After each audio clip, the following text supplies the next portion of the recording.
Ça paraissait comme Mylène. Donc, je vais vous donner la parole. Odile se connecte à l'audio.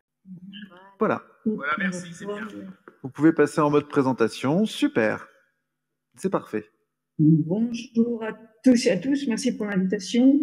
Je vais vous présenter aujourd'hui Esfaistos, qui est un projet qui tourne autour de la sensorialité et de l'enregistrement des métiers de l'artisanat et du bâti. Donc, Esfaistos, étude et analyse sensorielle des métiers du patrimoine historique, bâti, artisanat d'art et leur restitution sonore, leur sauvegarde numérique à des fins de transmission. Je me présente rapidement, je m'appelle Mylène Pardoen, je suis archéologue du paysage sonore, je suis ingénieur de recherche avec statut chercheur au CNRS et j'ai obtenu la médaille de cristal du CNRS en 2020. Ma spécialité, c'est donc l'enregistrement pour initialement travailler à la restitution d'ambiance sonore du passé. Et avec ce lancement de projet, j'ai orienté mes captations vers le geste artisanal et sa sensorialité et la transformation de la matière. Comme vous le voyez là, on a une articulation en 3 parties, une captation qui est importante, une documentation qui est mixte, elle se fait à la fois avant, pendant et ensuite une diffusion de l'information. Tout ça pourquoi? Pour valoriser les métiers de la restauration et du patrimoine par leur sensorialité. Le biais, il est là. Je ne vais pas faire un écrit, mais je fais écouter et ça passe pour participer à la sauvegarde de ce patrimoine culturel immatériel. Je rappelle au passage que le son, c'est du temps, l'espace et de l'espace-temps. C'est-à-dire qu'à part l'enregistrer pour en faire une mémoire, normalement, il ne s'arrête pas. Si on stoppe le temps, on n'a plus rien, hein, ça n'existe pas. Pour faire ces campagnes de captation, on va essentiellement tester nos dispositifs sur le chantier expérimental de Guédelon. Donc là, on voit quelques installations. On a énormément de micros. La plus petite installation qui soit possible, c'est 3 micros. On ne vient pas avec moins de 3 micros pour un tout petit geste. Par exemple, la bannière qui va tresser avec ses mains. Donc là, on est sur un petit espace. Et vous voyez qu'on peut avoir des espaces beaucoup plus grands. Donc on est sur le geste artisanal, mais on est également sur tout ce qui est patrimoine culturel immatériel avec des machines. Donc, par exemple, à Charlieu, on avait une captation à 13 points pour un métier qu'à Lyon, on appelle biste en claque. Donc, un métier à tisser manuel. À Saint-Étienne, on avait 24 micros, puisque les points, c'est les micros, 24 micros pour enregistrer cette rubanière. Et puis, en bas, à Langogne, un dispositif plus ou moins allégé pour la captation de la mulgénie, qui est un engin assez compliqué. Et c'était l'un des premiers dispositifs qu'on avait monté pour cette machine très, très complexe et très longue. Elle est grande à la fois en largeur et en longueur.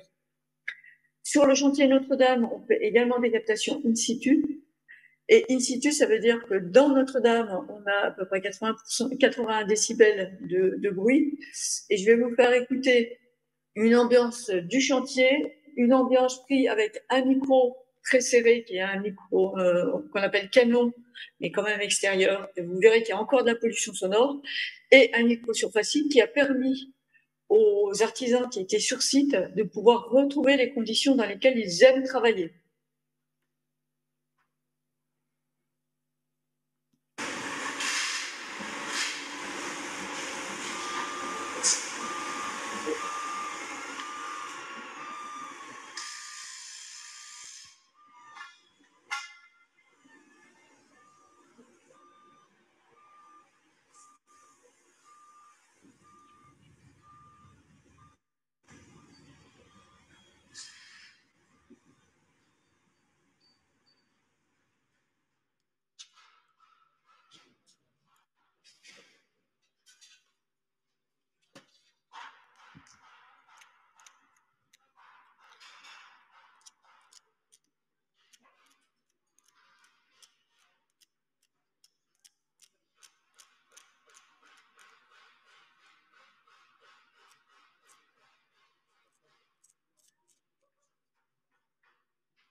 On s'y croirait. Hein.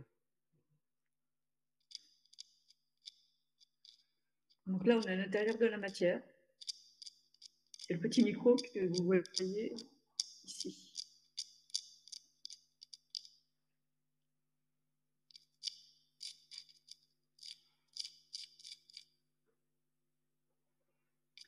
Autre captation qui a été faite cette fois-ci sur la demande même de l'artisan avec l'entreprise Moine Tradition, c'est faire sonner, enregistrer la sonnerie d'une lose pour savoir si elle est bonne ou si elle est mauvaise. C'est dans leur pratique et ils ont voulu tester nos pratiques d'enregistrement et lancer une petite étude. Donc voici comment on sonne. Là, vous voyez sur le schéma, c'est ce qu'on appelle un sonogramme.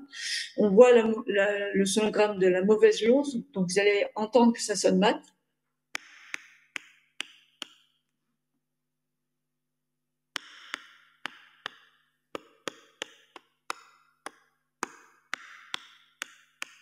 Et en dessous, vous avez le sonogramme de la bonne lose. Vous voyez déjà que le sonogramme est beaucoup plus ample et forme des sortes de petites pyramides. Je ne reviendrai pas sur ce schéma qui pour nous est très intéressant, mais pour vous, c'est pour mettre en corrélation avec ce que vous allez entendre.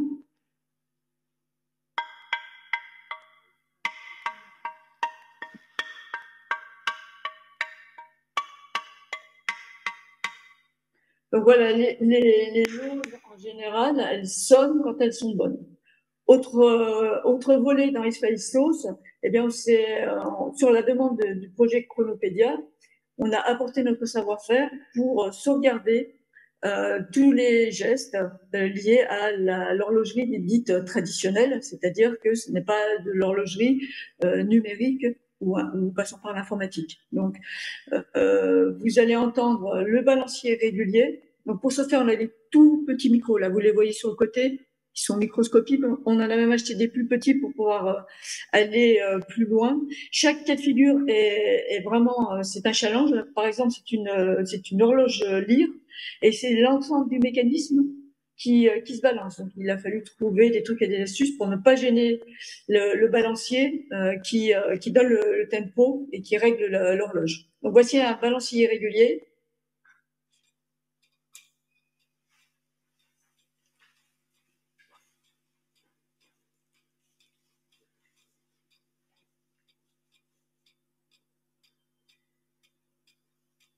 Vous entendez qu'il claudine quelque part. Et voici le balancier réglé. Enfin,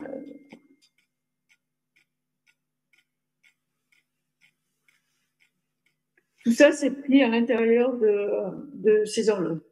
Vous voyez que le savoir-faire, il est grand, il peut être sur des machines et il peut être sur des horloges. Le but, c'est de faire écouter et de pouvoir prolonger dans des installations qui soient au casque ou beaucoup plus vastes, en collectif, comme par exemple la couronne de 46 en 5 qu'on a déployée à Lyon.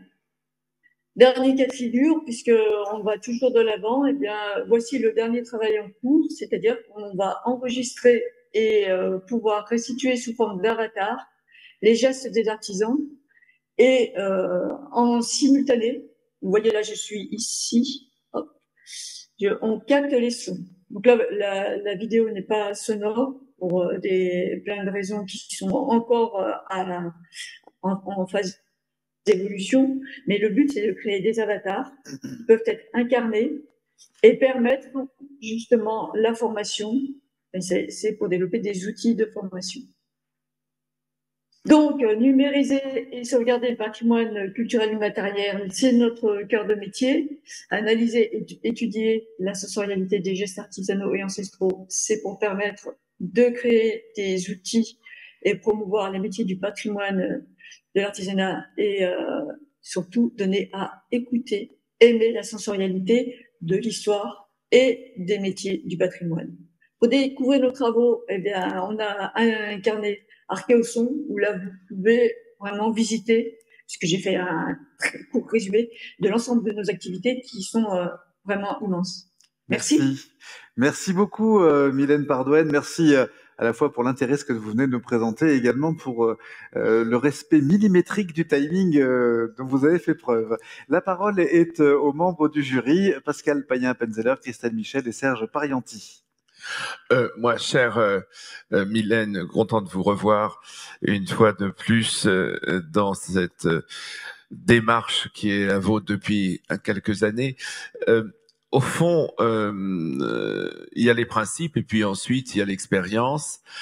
Est-ce que à chaque expérience, finalement, c'est une question qui revient, quel que soit le sujet de ma part. Est-ce qu'à chaque expérience, vous avez appris un peu plus comment le temps que vous enregistrez facilite l'apprentissage des outils et des applications à vos artisans, aux spécialistes divers.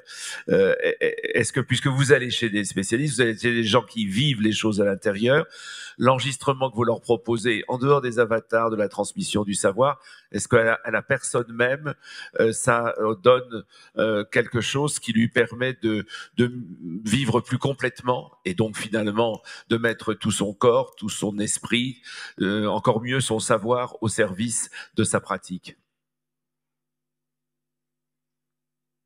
Alors, au début, j'ai commencé vraiment petit parce que l'archéologie, le paysage sonore et les technologies que je suis en train de développer, elles sont vraiment, elles sont émergentes. C'est en train de naître. Moi, actuellement, je travaille pour les métiers de demain. Donc, vous avez vu mes cheveux blancs, hein, donc c'est pas forcément pour moi, mais c'est vraiment pour les métiers de demain. Et c'est vraiment pour des métiers sur lesquels je subodore quelque chose, mais je peux pas encore tout formuler. Mon expérience acquise depuis maintenant une bonne dizaine d'années sur des modes de captation qui sont uniques, puisqu'on détourne tous nos micros, m'amène à penser que les artisans, par exemple, quand on va sur Guédelon, aujourd'hui, les artisans viennent vers nous parce qu'ils savent qu'ils ont des gestes qui sont intéressants et ils veulent, par le biais de mes captations, disséquer. Vous avez pu entendre, hein, on va très loin dans les enregistrements, ils veulent disséquer leurs gestes pour mieux le transmettre. Donc c'est vraiment mettre mon savoir-faire au service du patrimoine via cette sensorialité. Et c'est important pour moi parce que pour les nouvelles générations, cette sensorialité, c'est quelque chose qui est au niveau de la colonne vertébrale. L'outil informatique doit rester un outil, faut pas en avoir peur, on doit s'en servir, mais c'est l'homme qui doit rester au centre de la machine, les machines, et cette sensorialité, elle est essentielle. Donc savoir s'appuyer dessus, l'agréger, c'est pour moi un motif de bascule, puisqu'on est vraiment sur des bascules depuis le début de l'année. On va très très vite. Merci beaucoup, bien. Je passe la parole à ma collègue. Merci pour cette présentation. On voit bien au travers de cette présentation que le geste artisanal est important à transmettre, à reconnaître et à transmettre. Juste une petite question, au travers de votre parcours professionnel, comment est-ce que vous en êtes venu à concilier ou à tendre vers le numérique et quel recul vous avez par rapport à votre métier qui est quand même technique, archéologue et ingénieur, et puis le numérique? Je suis désolée, j'ai eu 2 coupures, j'ai pas entendu la fin de la question. Je suis vraiment désolée. Non, mais c'est une coupure, c'est indépendamment de toi, donc tu peux la reposer. Comment c'est l'articulation entre les métiers? Ouais, l'articulation que vous avez, vous, avec votre métier d'archéologue et ingénieur. Vous m'entendez? Oui. Comment vous en êtes venu avec les métiers de l'artisanat? Oui. C'est ça? Non, avec le numérique, Oui, en fait. la question de Christelle, c'est effectivement comment vous avez un parcours ingénieur, archéologue. Comment vous êtes allé chercher le numérique? Comment vous êtes allé l'appréhender, en fait?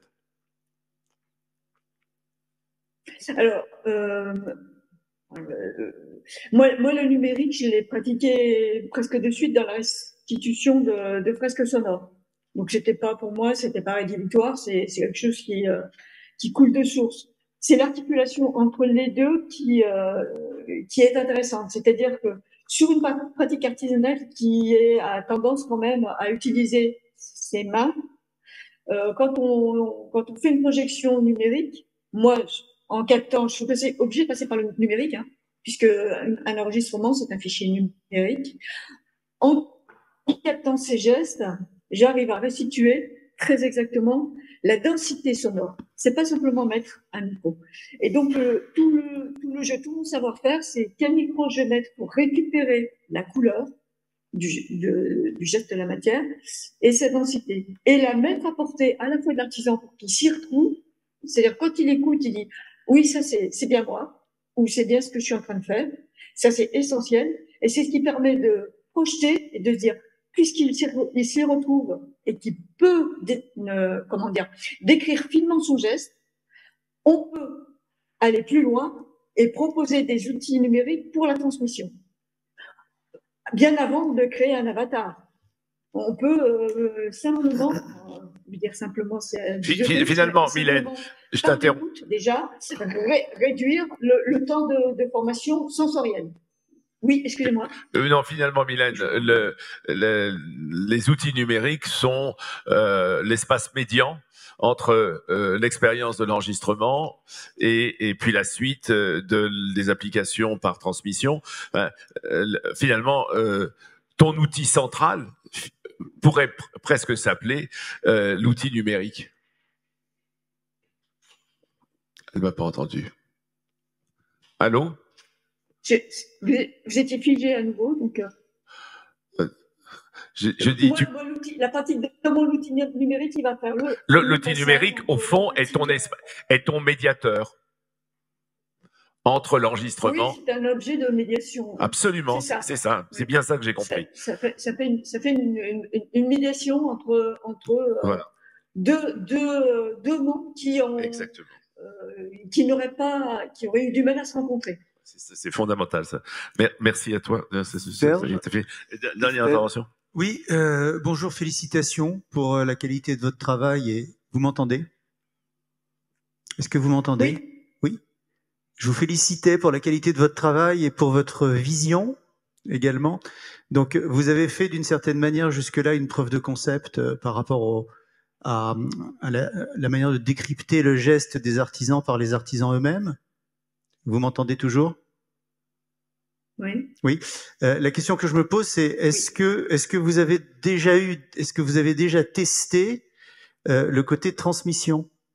Est-ce que vous avez déjà proposé des applications, ne serait-ce qu'à de petits panels de personnes qui pourraient se voir transmettre certains gestes?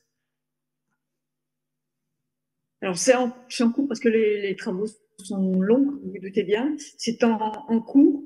On pense commencer à faire un test d'ici la fin d'année. Donc fin d'année, comme ça sera sur Guédelon, la dernière campagne de Guédelon, c'est au mois d'octobre.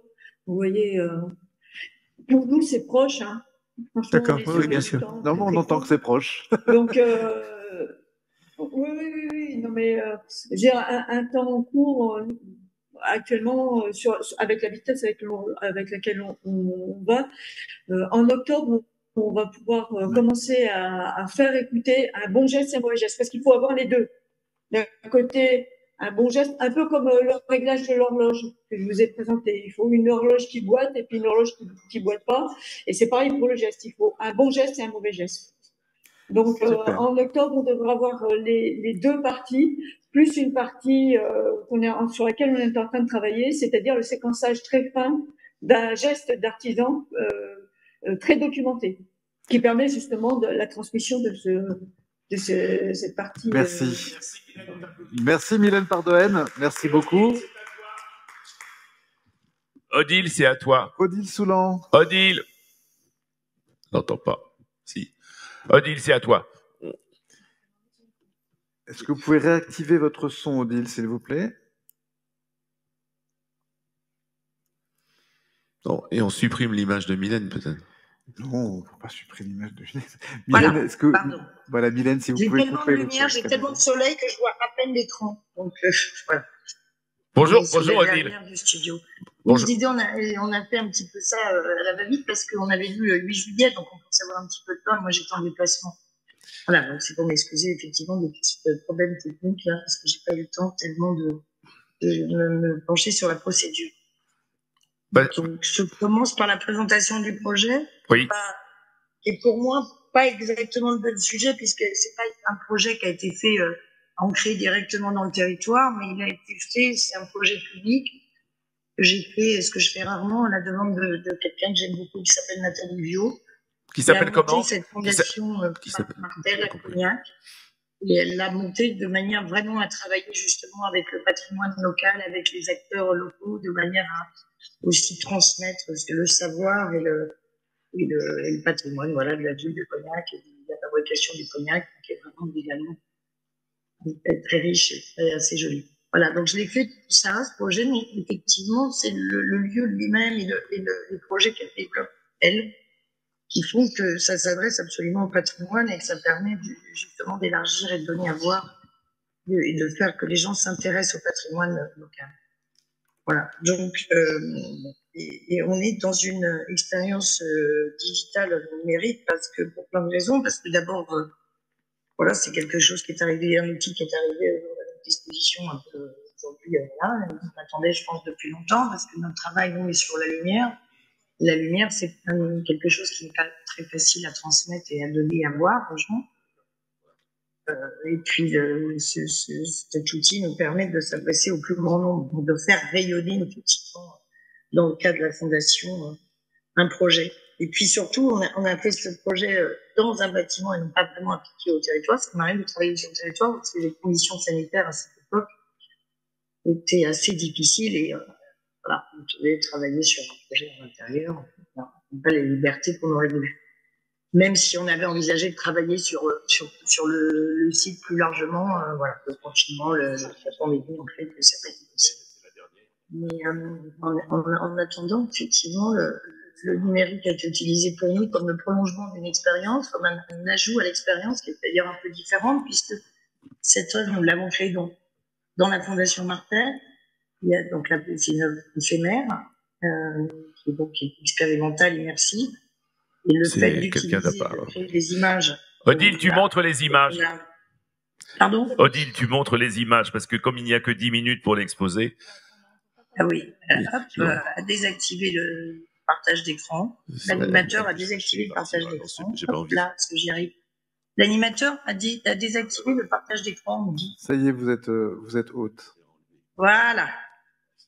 Alors, partager, là. J'arrive pas à aller le chercher. Donc lui, il n'arrive pas à aller le chercher. Il ne veut pas aller sur mon disque. Non, c'est Odile Soudan. S-O-U-D-A-N-T. Tu regardes qui elle est, tu verras. Il ne veut pas aller sur mon disque, c'est un truc de dingue. Ah, ça y est.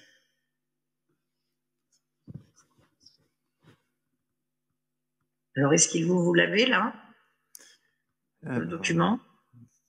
Non, parce que ça a ouvert forcément une fenêtre PDF et c'est cette fenêtre PDF qu'il faut sélectionner pour l'affichage.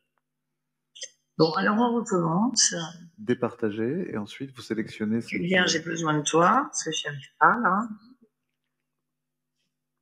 C'est un truc de dingue, hein. Je n'arrive pas. T'énerve pas. Ouais, c'est un truc de dingue, je n'y arrive pas. Arrêtez le partage. Vous arrêtez le partage. Ensuite, vous recommencez le partage. Vous choisissez la fenêtre correspondant au document que vous souhaitez nous montrer. En plus, je vois rien. Et vous partagez. Là, on voit votre bureau. Vous êtes en train de partager. Donc là, j'ai un PDF. Alors maintenant, qu'est-ce que je dois faire? Je l'ouvre. Vous devez l'ouvrir. Voilà. Donc là, il est ouvert. Et donc, il faut départager. Et ensuite, partager à nouveau en choisissant la fenêtre correspondant au document PDF que vous avez ouvert. J'y arrive pas là. Excusez-moi, j'y arrive pas. Je viens de départager. Ça m'enlève complètement le document. Moi, je veux bien partager à nouveau. Il se revient à la même. Tu peux faire ça, là, Julien, pour moi, parce que moi, j'y arrive pas. J'y arrive pas. Je suis désolée. Dès que j'ouvre le PDF et que j'arrête le partage, je ne pas à la base du projet. Ben, c'est celui-là, regarde, dès que je l'ouvre, dès que je l'ouvre, et puis c'est fini, quoi. Il est là, voilà. Et il me voit pas. Il ne le voit pas, donc je ne sais pas comment faire, parce qu'il ne le voit pas. Il est ouvert. Vous êtes en train de partager votre écran, c'est ce qu'il me dit, et vous ne le voyez pas, donc je ne comprends pas bien en fait. Attends, Damien, il peut-être qu'il va savoir. J'ai un petit truc qui m'indique que je suis en train de partager mon écran. Mais non, je vois que c'est pas bon en fait. Là, je peux plus. Hein. Vous êtes en train de partager votre écran. Il faut départager, sortez du partage. Ensuite, vous faites partager votre écran et vous choisissez, il vous propose plusieurs fenêtres et vous choisissez le document PDF que vous avez déjà ouvert, qui lui doit être ouvert dans une fenêtre Acrobat. Donc, vous voyez un choix de fenêtre. J'espère qu'il n'y en a pas trop d'ouvertes. Et vous choisissez cette fenêtre-là pour la projeter.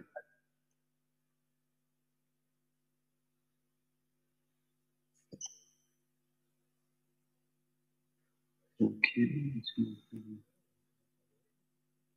Dingue. Je suis désolée, mais il y a plusieurs, mais apparemment, donc, bon, voilà. On va tenter aussi.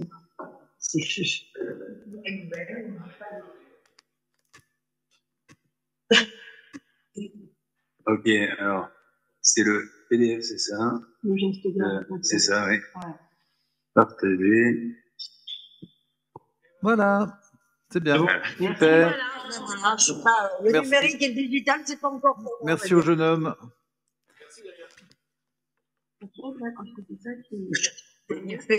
En fait, j'ai passé en écoutant Mylène, son projet, 20 minutes sous une verrière. Et en fait, on peut aller à la présentation du projet, s'il vous plaît? Alors, là, donc le projet Lux Aeterna, c'est en fait la continuité d'un projet qui s'appelle Lux Ephémera, évidemment, parce que Lux Aeterna, c'est un projet qui est la partie digitale numérisée du projet, donc elle est pérenne, elle est aujourd'hui en NFT, donc elle est protégée pour les années à venir. Et Lux Ephémera était la partie donc éphémère du projet.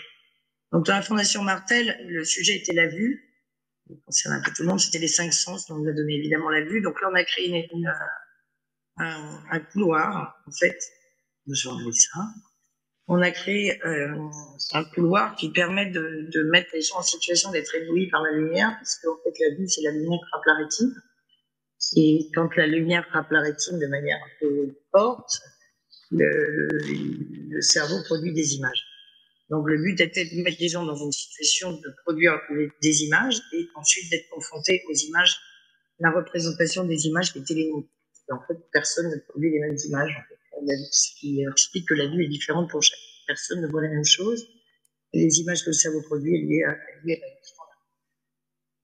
chaque être humain qui est très différent aussi à l'émotion. Donc on a fait 24 images sur 24 heures. On a projeté à la fin de cette installation. Donc, on voit le couloir avec la partie éblouissement, la partie, ensuite, on passe, la partie éblouissement, la partie de la zone noire neutre, là, les images apparaissent, et ensuite, la dernière partie du couloir avec la projection des images, les nôtres, donc, qui ne sont pas les mêmes que ceux de tous les visiteurs. Alors, la construction, le projet a été fait, donc, la Fondation Martel, la Fondation Martel a été montée par Nathalie Viau, c'est une très, très, très belle fondation, puisqu'il travaille beaucoup déjà seulement avec les savoirs locaux et en utilisant beaucoup de compétences dans la région. Et ensuite, ils font aussi beaucoup de récupération. Donc, c'est des projets très écologiques. Tout a été construit avec des matériaux recyclés des précédentes expositions. Donc, c'est une chose assez... C'est une démarche de la Fondation qui est assez incroyable parce qu'il y a des expositions. Il y a aussi à la fin, Nathalie, des ateliers du fer. Ils sont des ateliers du verre, de la céramique, ils ont des machines, ils ont des ateliers, il y a des maîtres verriers et des maîtres céramistes qui permettent d'apprendre aux artistes comment utiliser la matière et qui permettent aux artistes de créer des œuvres in situ à chaque exposition. Donc tout ça, c'est très, très, évidemment, chaque projet, le thème, malgré tout, est toujours lié quand même à la transmission du savoir du savoir-faire du Cognac, et le but étant de faire découvrir effectivement voilà, le patrimoine local et les compétences locales. Voilà, donc ça, c'est l'installation in situ, de l'extérieur, et ça, ce sont les images. Bon, je vais carrément manger de lumière. Ça, ce sont les images qui ont été créées, qui ont été projetées. Ça, c'est Lux Ephémera, et Lux Aeterna, c'est en fait la continuité de ce projet, parce que ces images ont été faites maintenant sous forme de NFT, donc elles permettent plusieurs choses, c'est-à-dire de donner à voir à un plus grand nombre le projet, puisque aussi en plus il y a les conditions sanitaires du confinement, et puis Cognac, voilà, Marcus Cognac, c'est accessible pour tout le monde, on avait un peu peur que les gens ne puissent pas se rendre sur les lieux, donc ça donne à voir, à transmettre le projet à un plus grand nombre, et ça permet aussi aux gens, aux visiteurs qui ont fait l'expérience de Lux Ephémera, de confronter la mémoire de ce qu'ils ont vu à ce qui a réellement été projeté. Voilà, ça c'est un peu le projet. Voilà. Merci. Merci beaucoup, Odile. Les questions du jury, à commencer par Pascal Payen-Appenzeller, avec son micro. Bon, alors on y est arrivé. Ce que je ne vais pas te poser des questions, je vais simplement commenter un tout petit peu parce que le son n'était pas toujours bon pour transmettre ce que tu disais. Je vous entends mal, Pascal. Tu m'entends? Est-ce que j'ai pourtant l'audio à fond. Mais... Est-ce qu'elle m'entend? Tu m'entends tu m'entends? Odile, est-ce que vous entendez Pascal? Oui, je vous entends, mais j'entends pas très bien Pascal. Oh, c'est pas possible. Bon, et là, si je parle comme ça, tu m'entends mieux? Oui. Bon, alors je parle comme ça. Je vais un tout petit peu expliquer, commenter effectivement ce que tu as installé. Et je pense que tout à l'heure, celle qui est passée avant toi, Mylène Pardoen, elle fait tout un travail sur la persistance du son et la conservation et la transmission par le son d'un savoir-faire. Et en réalité, toi aussi, et c'est assez intéressant que vous passiez l'une à côté de l'autre, tu travailles sur l'organique, c'est-à-dire tu travailles sur la production de la lumière par l'œil humain. Ce qui, évidemment, ce n'est pas ce qui est vu, c'est ce que produit et finalement, ces phosphènes que tu isoles, ces phosphènes, ils accompagnent tout ce que nous voyons partout. Sauf que là, tu les as isolés. Et tu les as isolés par ce phénomène que nous connaissons bien. Il y a les acouphènes d'un côté, c'est la persistance du son qui est parfois désagréable, mais qui est intéressante. Moi, par exemple, qui ai l'oreille absolue, j'entends toujours, quoi, le silence n'existe pas pour moi. Et bien de même, l'invisibilité n'existe pas pour aucun œil. Et c'est cet éblouissement et ce passage par le noir qui permet de produire ces effets qui sont évidemment éphémères. Et le travail que tu viens de faire, c'est un travail de mémoire. Et ça ressemble aussi à ce que fait Mylène et à toute notre époque. C'est-à-dire qu'effectivement, nous voulons conserver l'éphémère. Nous voulons conserver l'instant. Et effectivement, par ce certificat d'NFT, tu fais que ces multiples deviennent des œuvres d'art et peuvent être commercialisées, peuvent entrer dans le champ de l'art en venant de notre propre corps en interaction avec la nature. Est-ce que tu m'as entendu et est-ce que ça correspond à ce que tu fais? Oui, j'ai entendu. Pas, on va dire à 80%, mais j'ai effectivement l'impression que ça rejoint tout à fait. Oui. L'histoire du projet. Oui, tu m'as entendu. Est-ce que tu es d'accord avec ce que j'ai dit? Oui. Bon, je t'en demande pas plus. Je te remercie. Serge? Oui, j'ai une seule question. La transmission, comment? Alors, la question qui a été posée par Serge Parienti, je reprends la parole, que pourrait pu poser notre deuxième intervenante, c'est en fait la transmission. La transmission, comment? C'est la transmission par le fait que ça devient une œuvre d'art. Et en réalité, nous avons ici quelque chose qui est différent de tout ce que nous avons vu ce matin. C'est-à-dire que nous n'avons pas simplement affaire à une technique, mais nous avons affaire à une créatrice. Nous avons affaire à une artiste qui utilise évidemment le bout du numérique pour faire de l'œuvre éphémère une œuvre qui est durable et qui est une œuvre valorisée comme unique alors que c'est un multiple par le certificat NFT. C'est-à-dire qu'il combine, il ne s'agit pas ici de transmettre un savoir, il s'agit de transmettre des effets. Ça n'a strictement rien à voir, mais c'est toujours de la transmission. Le mot transmission étant notre mission à tous.